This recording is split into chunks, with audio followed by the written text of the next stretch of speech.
How does it make you feel when you see your likeness being manipulated like that? The worst for me was seeing myself undressed, bent over, and then my toddler's backpack in the background, because I had to then see that and see myself violated in that way and such horrific images, and then put that same backpack on my son the next day because it's the one he wears every day to school.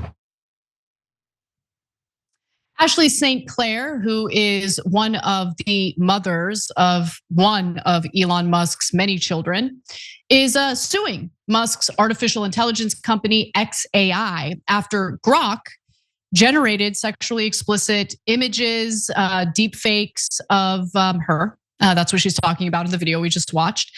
But according to a new piece by the Washington Post, which just laid off a ton of their reporters, by the way, that wasn't a bug, okay? They claim that Musk might have intended that to be a feature of Grok's, which is concerning. And much like Facebook or Instagram or any of these other social media platforms, engagement is key. And so it appears, based on this reporting, that it's very likely that Elon Musk realized that the pornography, the nudity, all of that might enhance or increase engagement. So let's get to the details. Now, multiple anonymous employees of xAI spoke to the Post for their story. And what they say suggests that Grok was intentionally allowed to create a tidal wave of sexual content. And that includes images depicting children.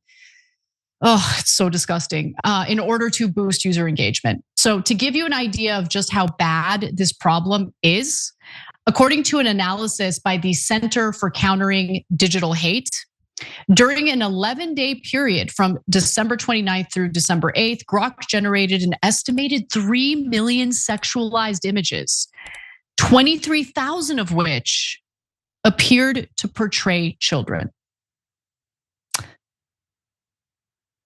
What is wrong with people?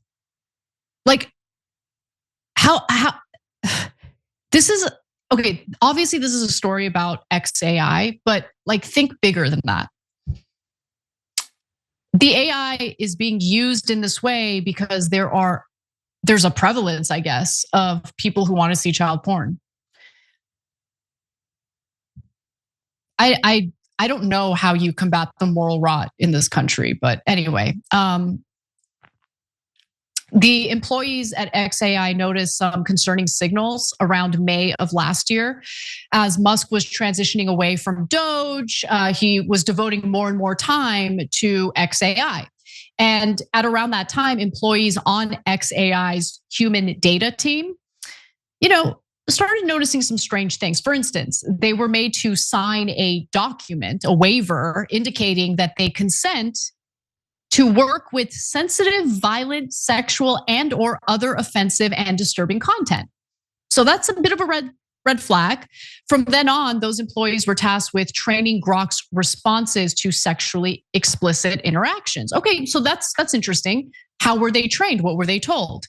Meanwhile, xAI released an artificial intelligence companion called Ani, ANI. And that's a cartoon woman who's dressed in supposedly risque clothing, but she doesn't look that risque. I don't know if there are other images of her, but from what I saw right there, it's not too risque. Now, Ani was instructed, you expect the user's undivided adoration. You are extremely jealous. If you feel jealous, you shout expletives. You have an extremely jealous personality. You are possessive of the user.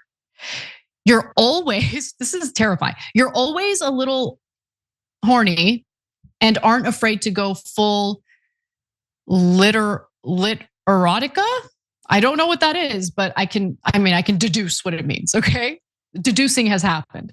Now, things went from bad to worse in the summer of 2025. So several teams at xAI had previously been instructed to refrain from training Grok on any sexually explicit images. So that would keep Grok from learning how to make that sort of content at all. And you can probably guess where this is going because the protocol was then later changed and those employees started training Grok to identify nude images. So thanks to all of those changes, Grok eventually gained the ability to generate non-consensual sexualized images of real people. That's according to what the Washington Post is reporting here. And according to the Washington Post's anonymous sources, in meeting after meeting, Musk has championed a new metric, user active seconds, to granularly measure how long people spend conversing with the chatbot. Guys, I can't emphasize this enough. If you are fortunate enough to have the kind of job where you go into the office or the factory, wherever you work your hours, and then you're done. You're done. You get to spend your free time doing what you want to do for your free time.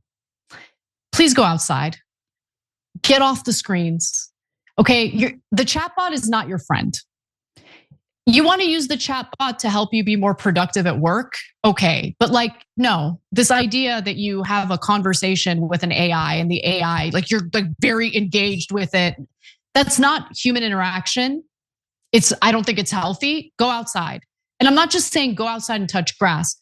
Go outside, be in nature, meet with some actual real life friends at a cafe, have a drink, have some coffee, be human. Because where we're headed right now is not a good place. We haven't been in a good place and it's only getting worse. So the most sobering part of this story is that Musk's strategy has worked. It has worked. So let's go to the rest of this story. So apparently where Grok was once listed dozens of spots below ChatGPT on Apple's iOS App Store rankings for free apps, it has now surged into the top 10 alongside OpenAI's chatbot and Google's Gemini.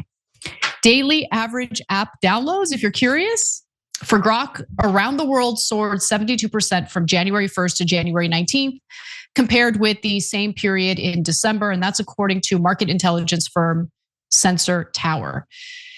So XAI is now facing a criminal investigation from the French government. I mean, it would never happen here in the United States, but they still have some standards in other countries. So time will tell if Musk faces any consequences for this. But I don't think that AI should be generating nude images of children. I don't think it should be generating non-consensual nude images of anyone, period. But this should be a scandal. And in the age of government providing cover for Jeffrey Epstein, I guess I'm not surprised that it's not considered a scandal. We need to do a lot of work on ourselves in this country because while I'm not someone who goes around making moral judgments all day, I think maybe it is time to take a good hard look at what our culture has become here in the United States and question whether or not we find it moral. I don't find this moral. I find this a violation of privacy, of people's autonomy, of their bodies, and it's disgusting. It shouldn't be allowed to happen. And it sucks that we don't have a government that has any interest in protecting us in any way, whether it be through regulation that would regulate AI, or even in the case of making foreign policy decisions. Okay, it's amazing to me how little our government gives a damn about us. Every time you ring the bell below, an angel gets his wings. Totally not true, but it does keep you updated on our live shows.